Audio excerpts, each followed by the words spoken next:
Hello my dear students, welcome back to magnet brains, एक ऐसा channel जहां पे आपको किंडरगार्टन से क्लास 12 तक की education free of cost quality के साथ प्रोवाइड कराई जाती है। इतना ही नहीं, अगर आप पढ़ना चाहते हैं स्टेट बोर्ड जैसे कि MP board, UP board, Bihar board, Rajasthan board, Delhi board, तो सभी कुछ आप पढ़ सकते हैं मैग्नेट ब्रेन्स हिंदी पर, एक ही जगह पे, एक ही प्लेटफॉर्म पे। साथ साथ अगर आपको चाहिए बुक्स एंड नोट्स, तो e books and E notes भी अवेलेबल हैं, जिनकी लिंक आपको डिस्क्रिप्शन बॉक्स में मिल जाएगी। तो चलिए स्टूडेंट्स, हम स्टार्ट करते हैं आज की क्लास। हम पढ़ रहे थे क्लास 5th का चैप्टर नंबर 10, जिसका नाम था वॉल्स टेल स्टोरीज। तो ये जो चैप्टर है स्टूडेंट्स, ये एक हिस्ट्री रिलेटेड चैप्टर है, जिसमें हम पढ़ रहे हैं गोलकोंडा फोर्ट के बारे में। और हम इस फोर्ट के बारे में थोड़ा बहुत नहीं, बहुत कुछ पढ़ चुके हैं। लास्ट क्लास में जैसे कि हमने इस फोर्ट के बारे में पढ़ा कि यहाँ पे जब टेलीफोन नहीं था तो क्या होता था, टेलीफोन नहीं था तो फतेह दरवाजे से जो भी कुछ बोला जाता था वो किंग्स पैलेस पे सुनाई देता था। तो इससे हम कोई भी बात अगर राजा को बताना चाहते तो विदाउट टेलीफोन भी हम बता पाते थे। उसके बाद हमने देखा कि वाटर नहीं था, तो वाटर अरेंजमेंट कैसे किया जाता था। उस टाइम पे ना इलेक्ट्रिसिटी थी, तो हम कैसे करते थे। तो उस टाइम पे हमने बहुत अच्छे क्रिएटिविटी के साथ बुलक्स का यूज़ करते हुए एक, हम बोले कि रोलर कोस्टर जैसा झूला बनाया और उसमें लगा दी बहुत सारे पॉट्स, जिसमें एक ड्रम और एक टूथड व्हील के साथ हमने उसको झूले को घुमाया, और वो जब घूमा तो बाल्टी भरते हुए ऊपर गई और कैनल में खाली हुई। तो ऐसे अंडरग्राउंड वाटर भरा पॉट ने और कैनल में खाली हुआ। इस तरीके से वाटर का अरेंजमेंट किया गया। ये भी तो मैंने बहुत शॉर्ट में आपको एक रिकैप दिया, क्योंकि मेरे हिसाब से आप वो क्लास अटेंड कर चुके हो, तो आपको सब पता है। बस मैंने आपको एक रिमाइंडर दिया है, ठीक है, कि हमने कैसे पढ़ा था लास्ट क्लास में। तो एक रिमाइंड कराया आपको सारी चीज़ें, है ना। आपको वो क्लास पढ़नी है, क्योंकि उसमें हमें हर एक चीज़, जब हम वो क्लास पढ़ते हैं तो उसका टॉपिक हम हर एक चीज़ डिटेलिंग में डिस्कस करते हैं, राइट। जैसे आज का जो टॉपिक है वो क्या है, वाटर सेट साइट।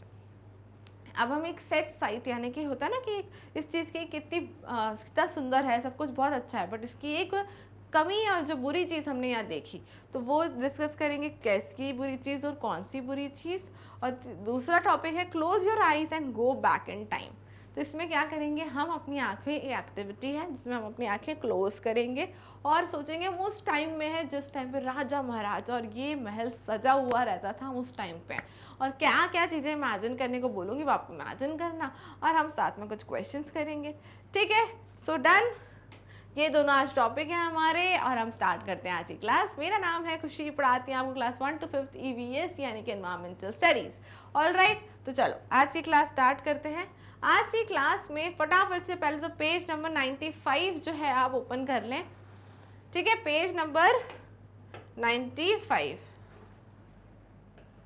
हम जो है कहाँ से पढ़ेंगे, बिल्कुल स्टार्टिंग ऑफ दिस पेज, ठीक है। What a set site, talking, whistling and listening to our own echo, we were walking through the मेहराब। अब हम क्या जा रहे थे कि वो अब बच्चे अपने मगन होके घूम रहे थे। इतने में श्रीधर ने कहा, oh the breeze feel so cool in this tunnel. वो एक टनल में पहुंचे। टनल आपने पढ़ा है ना, क्या होता है टनल, हम ऑलरेडी पढ़ चुके हैं। ऐसी गुफा टाइप की होती है, ठीक है। इसमें ऐसे आर्च बने होते हैं, से आर्च हमने देखा था। तो आर्च कैसे पड़े होते हैं, इस तरह के आर्च बने होते हैं, ठीक है। तो ये जो आर्च थे वहां पे बहुत ठंडी ठंडी हवा आई। तो शैलजा ने बोला, it was written that soldiers stayed here, यहाँ लिखा हुआ है कि यहाँ सोल्जर्स रहते थे। श्रीधर ने बोला, see this board but look what the wall is like. उसने बोला यहाँ बोर्ड देखो, बट यहाँ की दीवारें देखो। दीवारों में क्या देखा उनने। शैलजा ने बोला, ओह think how this wall has seen thousands of years go by. It has seen kings and queens, horses and elephants, war and peace, but we have spoiled in just a few years. उन्होंने बोला कि ये जो walls हैं, ये जो fort की दीवारें हैं, इनने कितना कुछ देखा है। इनने राजा देखा है, रानी देखी है, हॉर्सेस देखे हैं, एलिफेंट्स देखे हैं, इनने पीस देखा है, इनने वॉर देखे हैं, बट हमने इतने सुंदर जगह को कितने कम सालों में खराब कर दिया। क्या हुआ होगा दीवारों पे, दीवारों पे जब आप गए होंगे, आप भी अगर फोर्ट विजिट किए होंगे, तो दीवारों पे क्या होता है, दीवारों पे लिखे रहते हैं नाम। हम अपने नाम लिख के आ जाते हैं,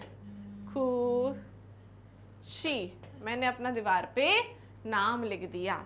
अब क्या किया मैंने, दीवार खराब कर दी। क्यों लिखा मैंने अपना नाम, ना वो मेरी दीवार है, ना वो मेरा फोर्ट है, ना मुझे उस नाम से कोई मतलब है, पर क्या कर रही हूँ मैं, वहाँ पे अपना नाम लिख कर आ रही हूँ।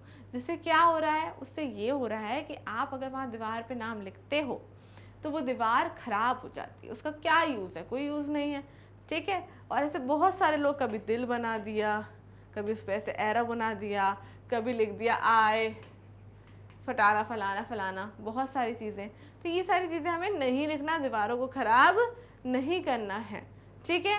माय बेस्ट फ्रेंड, उसका ही नाम लिख दिया, तो ऐसी चीज़ें हमें नहीं करनी। ये इसी चीज़ के बारे में बात हो रही है कि इतने सुंदर महल है जहाँ पे सुंदर सुंदर चीज़ें देखी हैं इस महल ने, और हमने इतनी जल्दी उसकी दीवारें ख़राब कर दी। तो नेक्स्ट टाइम क्या करना है, अगर आप जाओ तो कभी ऐसे नहीं लिखना है, और दूसरी चीज़ कोई लिख रहा हो तो उसे मना करना है, ठीक है, आराम से प्यार से। सो कल्याणी ने बोला, I don't understand what kind of fun do people get in writing their names all over the place like this. उसने क्या बोला कि मुझे नहीं समझ में आता कि क्या लोगों को मज़ा आता है नाम लिखने के। एज आई सेड, कोई मतलब नहीं होता, मज़ा नहीं आता, फिर भी लोग लिखते हैं, तो कोई मज़ा नहीं होता, बस उनको लिखना होता है, दीवार दिखी नाम लिख दिया। तो ये चीज़ें हमें रोकनी है, ठीक है, क्योंकि इससे हम क्या कर रहे हैं, अपनी सुंदर चीज़ों को खराब करवा रहे हैं, right.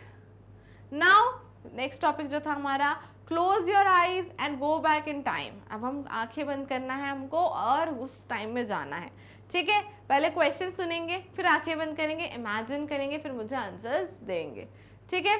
Imagine that you are in those days when there was busy town inside the Golconda. बहुत बिजी लोग रहते थे, क्या क्या चीज़ें होती थी। Think about the questions given below and discuss in class. You could even put up a play. आप लोग प्ले भी कर सकते हो क्लास वगैरह में इससे रिलेटेड, ठीक है। Play, you know what is play. Play यानी खेलना नहीं होता, प्ले यानी जैसे ड्रामा। अब बोलोगे ड्रामा क्या मैम, ड्रामा यानी कि स्टोरी।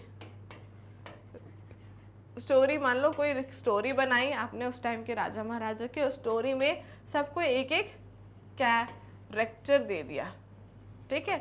सब कोई राजा बन गया, कोई रानी बन गई, कोई वहाँ के सोल्जर्स बन गए, कोई फैक्ट्री में काम करने वाले, ऐसे पूरे सब लोग ने एक कैरेक्टर पकड़ा और फिर सब लोगों ने अपने डायलॉग्स याद करे। उसके बाद उन लोगों ने एक्टिंग करी, यानी आप सब बच्चों ने एक्टिंग करी, तो इसे कहते हैं प्ले। इस चीज़ को आप कर सकते हो क्लास में, ठीक है। चलो क्वेश्चन क्या है, what is the sultan doing in the palace. What kind of cloth is he wearing. What dishes are being offered to him, but why does he seem so worried and what language is he talking। so यहाँ पे बहुत सारे questions हैं। सबसे पहले आंखें बंद कर लीजिए और मुझे बताइए कि राजा को क्या करते हुए दिख रहा है। अब आप सोचोगे कि कैसे इमेजिन करें, तो ऐसे इमेजिन करो जैसे कि राजा जो है वो क्या करते होंगे, ज़्यादातर मीटिंग्स लेते होंगे, है ना, बड़े बड़े लोगों के साथ बैठते होंगे, विचार करते होंगे कैसे हमें अपने फोर्ट को हिफाजत में रखना है, राइट। सो वो सोचो ऐसा ही कुछ कर रहे हो। नेक्स्ट उन्हें बोले वो क्या पहने होंगे, तो राजा महाराजा क्या बोलते हैं, बहुत ट्रेडिशनल कपड़े पहनते थे, बहुत सारी ज्वेलरी पहनते थे, क्राउन पहनते थे, यही सारी चीज़ें पहनते थे, है ना। What dishes are being offered to him, क्या क्या डिशेज ऑफर हुई होंगी, ढेर सारा खाना, अलग अलग तरीके का खाना, मिठाइयाँ, ये सब चीज़ें ऑफर हुई होंगी। अब इमेजिन कर पा रहे हो, अपनी इमेजिनेशन को बढ़ाइए और ये सारी चीज़ें आपके इमेजिनेशन में आनी चाहिए। But why does he seem so worried, वो वरिड क्यों दिख रहे होंगे, क्योंकि उन्हें अपनी जो किला है उसकी सेफ्टी के लिए हो सकता है वो थोड़े वरिड होंगे। And in what language is he talking, तो लैंग्वेज तो हम लिख सकते हैं कोई भी पुरानी से पर्शियन मान लें या जो भी लैंग्वेज में बात कर रहे हो। तो इसी को अब आंसर में कैसे लिखेंगे, अब आंखें खोल सकते हैं। The sultan is holding a meeting with his ministers, is he is wearing traditional dress and lots of jewellery. Jewellery के बाद है many types of Mughlai food, drinks, sweet dishes are being offered to him. He seems to worried about the possible attack, कोई attack होने वाला है उसके कारण वो वरिड है, from the enemy kingdom, and he is talking in Persian language में वो बात कर रहे हैं। सो ये सारी चीज़ें हमने इमेजिनेशन से ही निकाली, जो हमने ज़्यादातर बात किया था वही सारी चीज़ें इसमें लिखी हुई हैं। Okay, you have to read once and write it down. Okay, all right, next question क्या है, imagine the rooms in the palace. Imagine करो वहाँ के रूम्स को, द ब्यूटिफुल कारपेट्स, आंखें बंद हो गई है ना, तो इमेजिन करो रूम्स कैसे होंगे उस पैलेस के, कैसे वहाँ कर्टन्स होंगे, कैसे वहाँ कारपेट्स होंगे, कारपेट्स जो फ्लोर पे बिछाते हैं, कर्टन्स जो हम विंडोज वगैरह पे डालते हैं, कैसे कर्टन्स हैं, कैसे कारपेट्स हैं। The fountains on the terrace, याद है आपको वो फाउंटेन्स टेरेस पे, वहाँ पे एक बहुत मीठी मीठी सी खुशबू आ रही है रोजेस की और चमेली की, वो कहाँ से आ रही है। अब इन सारी चीज़ों को इमेजिन करो, सब इमेजिन करी तो कैसे दिख रहे रूम, रूम बहुत बड़े और बहुत ज़्यादा ब्यूटीफुल है, ब्यूटीफुली डेकोरेटेड है। वहाँ के जो कारपेट है वहाँ उसमें गोल्ड से, क्योंकि राजा का घर है, गोल्ड से आपको उसमें बना हुआ दिख रहा होगा। उसके बाद कर्टन्स में जो डिज़ाइन है वो बहुत अच्छी होगी, आलिशान होगी। स्मेल ऑफ रोजेस और चमेली कैसे आ रहे हैं फाउंटेन के पास से, वो इसलिए आ रहे होंगे कि फाउंटेन के पास हो सकता है टेरेस गार्डन हो, ऊपर गार्डन हो, इस कारण से आ रहे हो, राइट। सो कैसे लिखोगे answer, and now open your eyes. The rooms are looking grand, grand यानी खूब बड़े रूम्स दिख रहे हैं। There are beautiful Persian carpets हैं विद द इंटरेक्ट डिज़ाइन, यानी बहुत ही कॉम्प्लिकेटेड या बोलते हैं ना डिफ़िकल्टी से जो डिज़ाइन बने वो डिज़ाइन बनी हुई है उन कारपेट पे। Curtains are embroidered with gold, curtains पे गोल्ड वर्क किया गया है। There is a beautiful garden on the terrace, garden देखो मैंने बोलता ना टेरेस पे गार्डन है जहाँ से एक sweet smell of roses and चमेली आ रही है, ठीक है। तो क्या क्या है, हमें कारपेट्स देखे जो पर्शियन डिज़ाइन जिस पे थी और इंट्रिकेट डिज़ाइंस थी, कर्टन्स पे गोल्ड एम्ब्रॉयडरी थी, ये सारी चीज़ें हमने देखी। नेक्स्ट चीज़ फिर से इमेजिन करेंगे। Now close your eyes. What are the different kinds of factories आपको दिख रही हैं, यू कैन सी कैसी कैसी फैक्ट्रीज दिख रही हैं, आंखें बंद करके बताओ कि कैसी फैक्ट्रीज आपको देखने को मिल रही हैं। How many people are working there, कितने लोग वहाँ पे काम कर रहे हैं। वॉट आर दे डूइंग, क्या वो कर रहे हैं। वॉट आर दे वेयरिंग, क्या वो पहने हैं। And how long do you think they work, और कितने समय से वहाँ काम कर रहे हैं। सो फैक्ट्रीज आपको दिख रही होंगी जहाँ पे where clothes, utensils, idols, artefacts and arms are being made, ठीक है। कपड़े, बर्तन और आर्म्स यानी कि अपने आप को बचाने का जो सेफ्टी मेजर्स के लिए जो होते हैं, आर्म्ड फोर्सेस के या कहें कि सोल्जर्स के लिए कुछ वो बनाना equipments. 20 peoples working there, they were working with their tools, they were wearing dhotis, I think they were work for long hours, right from the early mornings to late evening तक वो लोग काम करते होंगे, क्योंकि फैक्ट्रीज हैं और राजा इतना काम तो कराएगा ही, राइट। तो ये आंसर को भी लिख लो। Now next question is, look at there, look there, see how finely those craftsmen are carving their stones using chisel and hammer. So वापस से आप इमेजिन करो कि आपको जो है क्राफ्ट्समैन जो कि वॉल्स वगैरह पे काम कर रहे हैं, क्या कर रहे हैं, वो कार्विंग कर रहे हैं, और किसकी हेल्प से, चिजल और हैमर, ये हम ऑलरेडी पढ़ भी चुके हैं। So can you see the stones dust in the air, stone की, क्योंकि वो जब चिजल करेंगे तो स्टोन की डस्ट उड़ेगी, ठीक है। Do you think the stone dust would harm them in some way, उनको वो हार्म कर सकती है वो डस्ट। सो येस, उनको हार्म कर सकती है अगर वो प्रिकॉशंस नहीं लेते हैं। वो अगर अपनी नाक और मुंह खुला रखेंगे उस टाइम पे, तो वो नाक या मुंह के थ्रू आपकी बॉडी में जाएगा, तो ऑब्वियसली आपको उससे हार्मफुल या आप उससे बीमार भी पड़ सकते हो। बट अगर आप उन दोनों चीज़ों को ढक लो तो फिर आपको कोई दिक्कत नहीं है। तो यही आंसर लिखना है।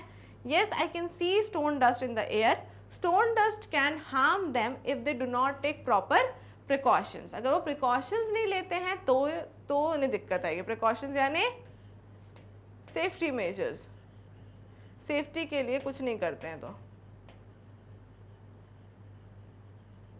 ठीक है।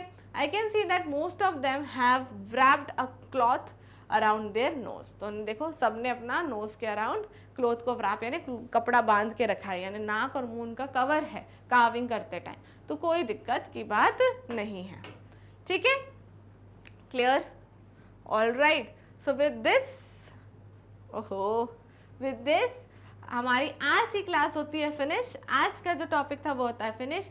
नेक्स्ट टॉपिक हम नेक्स्ट क्लास में करेंगे। तब तक के लिए आप जानते हैं सिर्फ क्लास 5th ही नहीं, आपको हम यहाँ पढ़ाते हैं किंडरगार्टन से क्लास 12 तक की हर एक क्लास, वो भी फ्री ऑफ कॉस्ट क्वालिटी के साथ। इतना ही नहीं, अगर आप पढ़ना चाहते हैं स्टेट बोर्ड जैसे कि MP board, UP board, Bihar board, Rajasthan board एक ही जगह पे, तो पढ़ सकते हैं मैग्नेट ब्रेन्स हिंदी पर आप सब कुछ। साथ साथ अगर बुक्स एंड नोट्स भी चाहिए तो ई बुक्स ई नोट्स भी अवेलेबल है, जिनकी लिंक आपको डिस्क्रिप्शन बॉक्स में मिल जाएगी। ऑलराइट स्टूडेंट्स, मिलेंगे नेक्स्ट क्लास में, करेंगे चैप्टर को continue. Till then stay tuned.